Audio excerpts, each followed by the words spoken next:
ದಿವ್ಯಾಂಗರ ಸಂಘದ ವತಿಯಿಂದ ವೃದ್ಧಾಶ್ರಮಕ್ಕಾಗಿ ಖರೀದಿಸಿದ್ದ ಜಮೀನನ್ನ ಸಂಘದ ವರ್ತಮಾನ ಪದಾಧಿಕಾರಿಗಳು ಎನ್ಎ ಫ್ಲಾಟ್ಗಳನ್ನಾಗಿ ಪರಿವರ್ತಿಸಿ ಮಾರಾಟ ಮಾಡ್ತಾ ಇರುವುದಕ್ಕೆ ದಿವ್ಯಾಂಗರ ಸಂಘದ ಮಾಜಿ ಸದಸ್ಯರು ವಿರೋಧವನ್ನ ವ್ಯಕ್ತಪಡಿಸಿದ್ದಾರೆ. ಬೆಳಗಾವಿಯ ಜಿಲ್ಲಾಧಿಕಾರಿಗಳ ಕಾರ್ಯಾಲಯಕ್ಕೆ ಆಗಮಿಸಿದ ದಿವ್ಯಾಂಗರ ಸಂಘದ ಮಾಜಿ ಸದಸ್ಯರು ಬೆಳಗಾವಿ ದಿವ್ಯಾಂಗರ ಸಂಘದ ವತಿಯಿಂದ ವೃದ್ಧಾಶ್ರಮಕ್ಕಾಗಿ ಖರೀದಿಸಿದ್ದ ಜಮೀನನ್ನ ಸಂಘದ ಪ್ರಸ್ತುತ ಪದಾಧಿಕಾರಿಗಳು ಎನ್ಎ ಫ್ಲಾಟ್ಗಳನ್ನಾಗಿ ಪರಿವರ್ತಿಸಿ ಮಾರಾಟ ಮಾಡ್ತಾ ಇರುವ ನೀತಿಯನ್ನ ಖಂಡಿಸಿದ್ರು.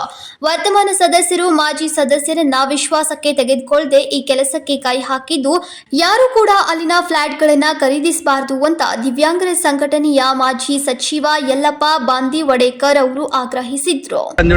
माजी secretary the association of the handicapped याच्याकडून बोलतोय.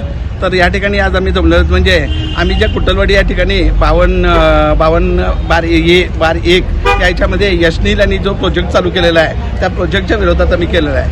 तर काय झालं सर, आम्ही 2006 साली ही जागा वृद्धाश्रम बांधण्यासाठी हँडिकॅप लोकांच्या वृद्धाश्रम बांधण्यासाठी ही जागा घेतलेली होती.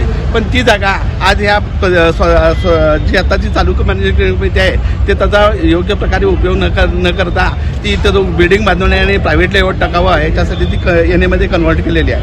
हे सोडून जे असोसिएशनचे मॅनेजिंग कमिटीचे आता जे बॉडी आहे त्याच्यामध्ये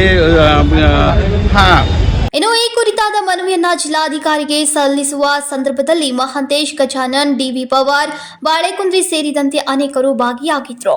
ರಾಜಶೇಖರ್ ಹಿರೇಮಠ್, ಕೆಎಂಎಂ ಕನ್ನಡ ನ್ಯೂಸ್, ಬೆಳಗಾವಿ.